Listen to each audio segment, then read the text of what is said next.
Hello my dear students, myself BL Bambi. आज अपन राजस्थान की मिट्टियों के बारे में अध्ययन करेंगे।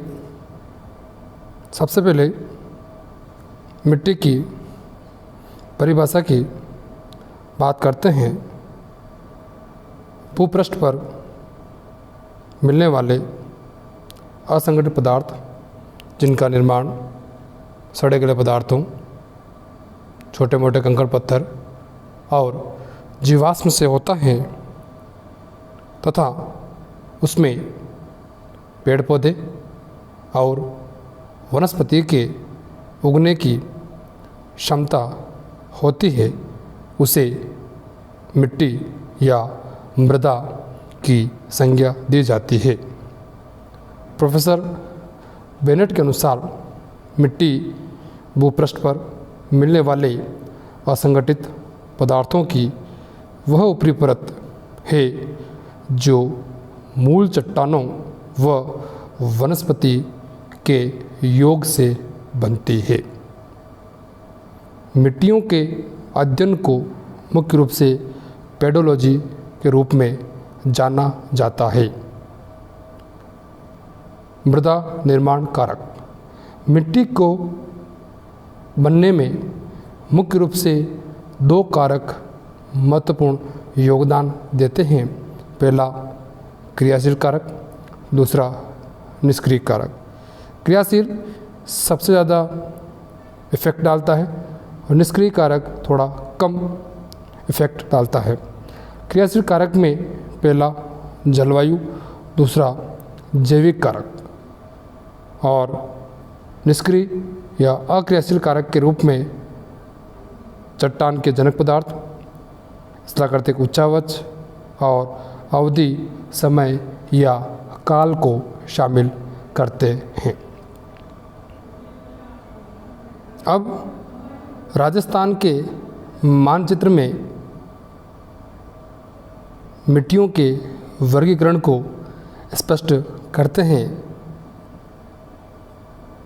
राजस्थान की मिट्टियाँ, जिसमें सबसे पहला रेतीली मिट्टी, लाल पीली मिट्टी, लाल लोमी मिट्टी, मिश्रित लाल काली मिट्टी, जलोढ़, रेतीली दोमट, मध्यम काली, लवणी और पर्वतीय मिट्टी।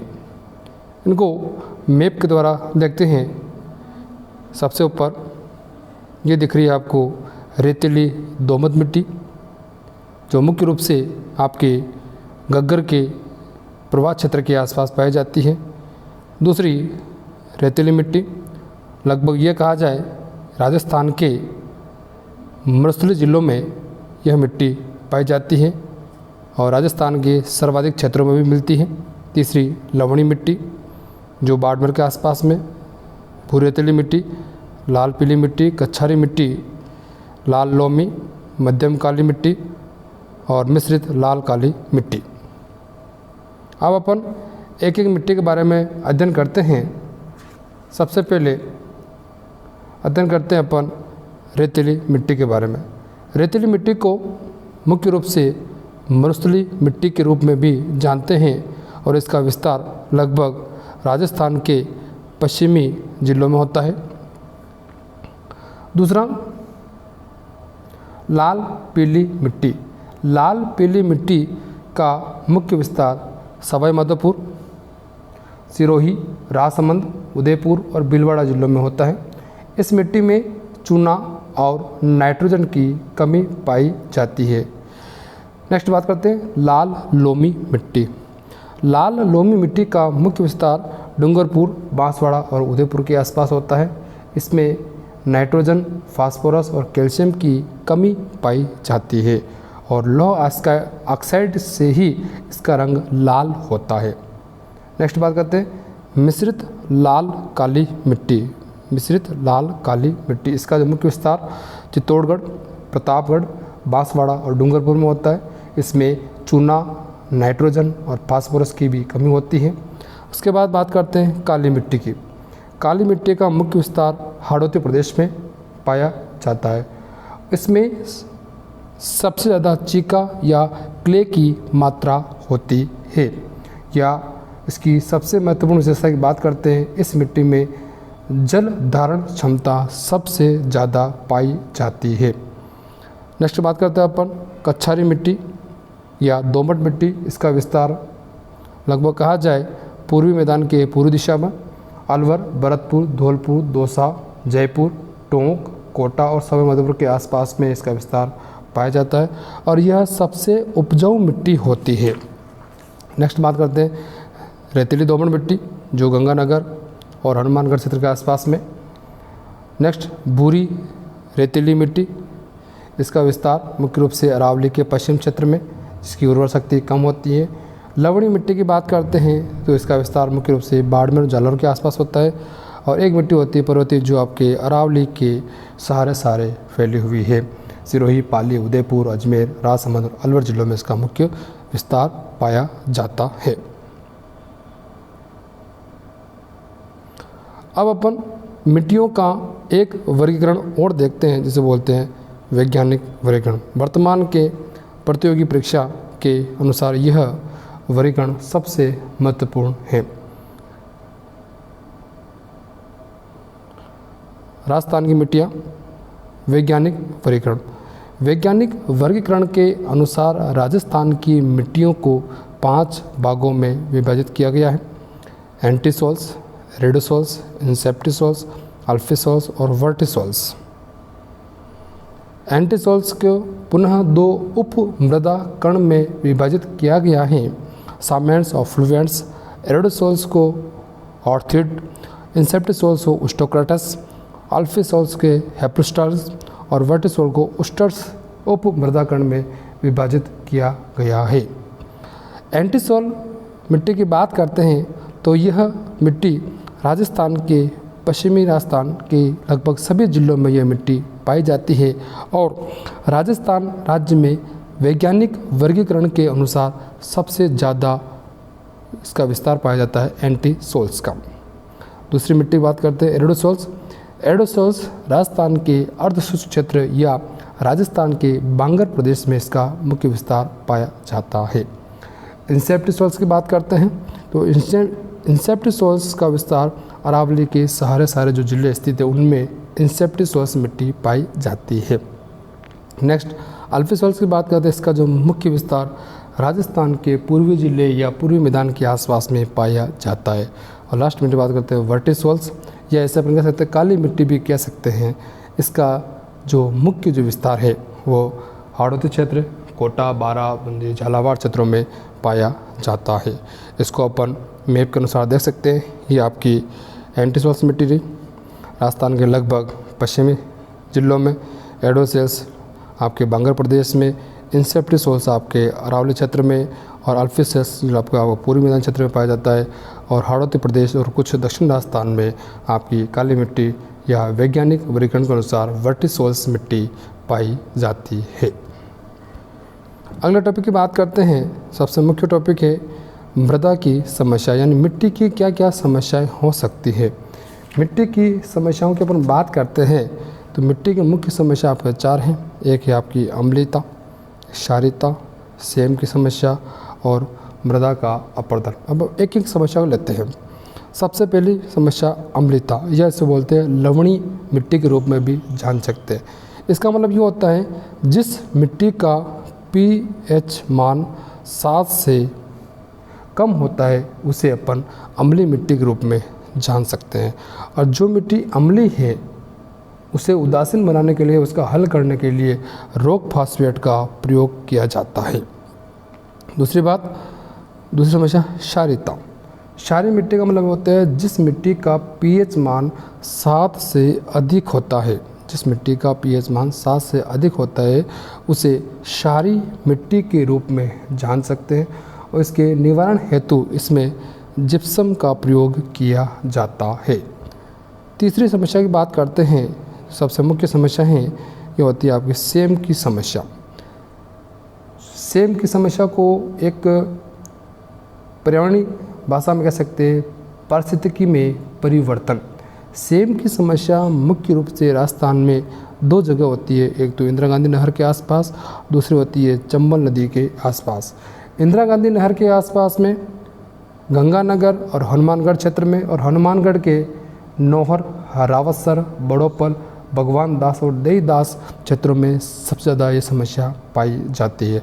और इसमें इस समस्या को हल करने के लिए नीदरलैंड के सहयोग से एक परियोजना चलाई गई जिसका नाम था इंडो डच परियोजना, जिसमें यह कहा गया कि इस दलदली क्षेत्र को रोकने के लिए यूकेलिप्टस के पौधे लगाने चाहिए। और यूकेलिप्टस को अपनी भाषा में सफ़ेदा कहते हैं, या पर्यावरण भाषा में इसे जंगल का आतंकवाद के रूप में भी जाना जाता है, क्योंकि यह सबसे ज़्यादा जल को सोखता है। दूसरा, चंबल नदी के आसपास में सेम की समस्या। चंबल नदी के आसपास जो सेम की समस्या है उसको हल करने के लिए कनाडा देश के सहयोग से राजाड परियोजना चलाई गई। उसके बाद लास्ट समस्या आती है आपकी मृदा का अपरदन।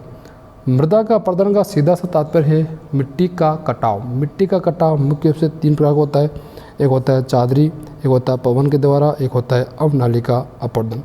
चादरी अपरदन का मतलब ये होता है एक नदी के साथ में मान लो 5 सहायक नदियाँ हैं, तो उन सभी नदियों की सहायक नदियों से जो मिट्टी का कटाव हो रहा है उसे अपन चादरी अपरदन के रूप में जानते हैं। और पवन के द्वारा होता है जो कटाव मरुस्थलीय क्षेत्र में होता है या हवा के माध्यम से होता है उसे अपन पवन अपरदन का नाम जानते हैं, जो राजस्थान में सबसे ज़्यादा होता है। और तीसरा होता है अवनालिका अपरदन। किसी नदी के द्वारा बड़े बड़े गड्ढे को बन जाना उसे बोलते हैं, यानी नाली नुमा जो आकृति बन जाती है उसे बोलते हैं अवनालिका अपरदन रूप में जान सकते हैं, जो भारत में सबसे मुख्य नदी का उदाहरण मानते हैं अपन चंबल नदी के रूप में।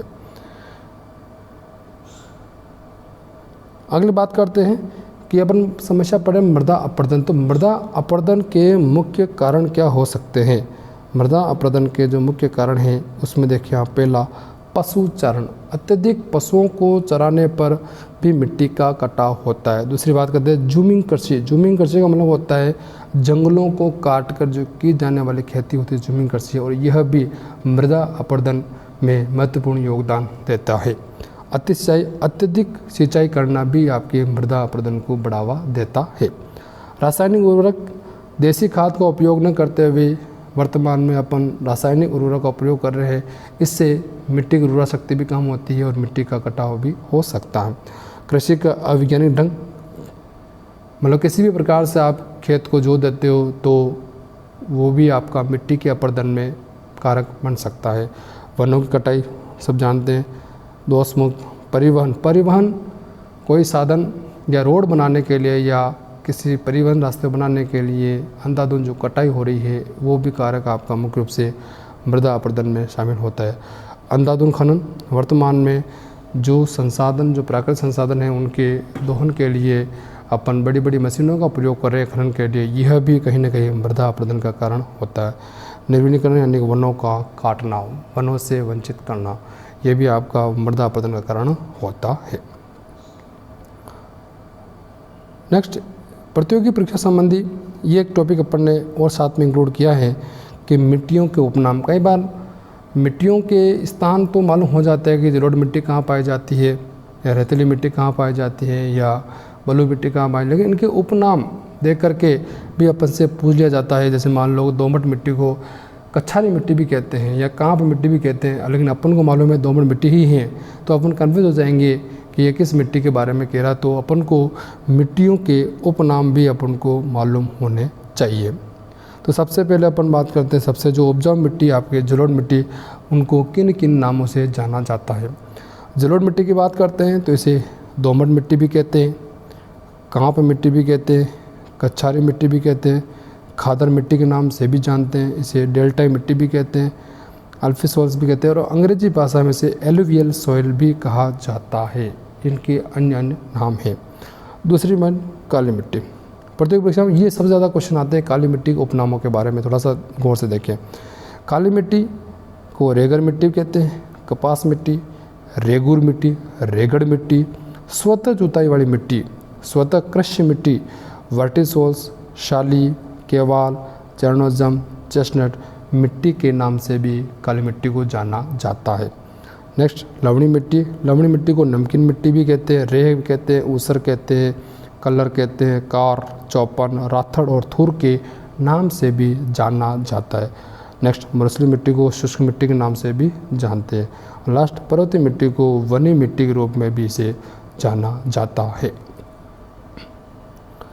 फैक्ट की बात करते हैं, यानी मिट्टी से संबंधित कुछ महत्वपूर्ण जो क्वेश्चन हैं वो कभी प्रतियोगी परीक्षा में पूछ लिया जाता है। थोड़ा देखें आप। पहला, मिट्टी दिवस कब मनाया जाता है? मिट्टी दिवस मनाया जाता है 5 दिसंबर को मिट्टी दिवस मनाया जाता है। अम्लीय मिट्टी से क्या तात्पर्य? जिसका पीएच मान 7 से कम होता है उसे अपन अम्लीय मिट्टी कहते हैं। क्षारीय मिट्टी किसे कहते हैं? जिस मिट्टी का पीएच मान 7 से अधिक होता है उसे अपन क्षारीय मिट्टी के रूप में जानते हैं। नेक्स्ट, राजस्थान में सबसे ज़्यादा पाई जाने वाली मिट्टी सामान्य वर्गीकरण के अकॉर्डिंग तो होता है रेतीली मिट्टी, और वैज्ञानिक वर्गीकरण के अकॉर्डिंग होता है एंटीसोल्स मिट्टी होती है। राजस्थान में सबसे ज़्यादा व्यर्थ भूमि जैसलमेर ज़िले में पाई जाती है, और राजस्थान में सबसे ज़्यादा व्यर्थ भूमि का प्रतिशत वो राजसमंद जिले में पाया जाता है। मरु विकास कार्यक्रम राजस्थान के 16 जिलों में चलाया जा रहा है। सूखा संभावित क्षेत्र कार्यक्रम राजस्थान के 11 जिलों में चला गया। अगला बहुत मोस्ट इम्पोर्टेंट है, कई बार प्रश्न पूछा हुआ है, काजरी संस्थान।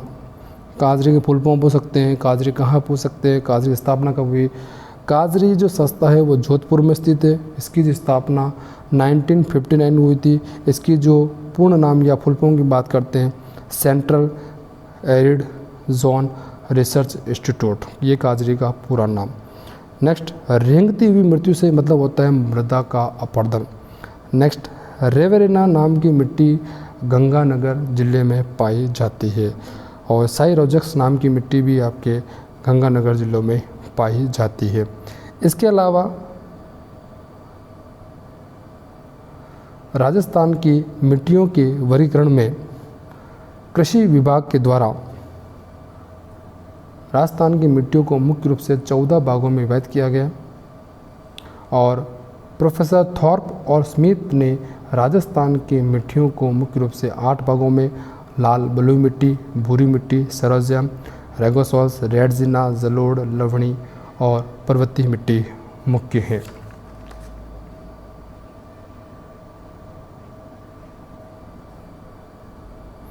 Thank you.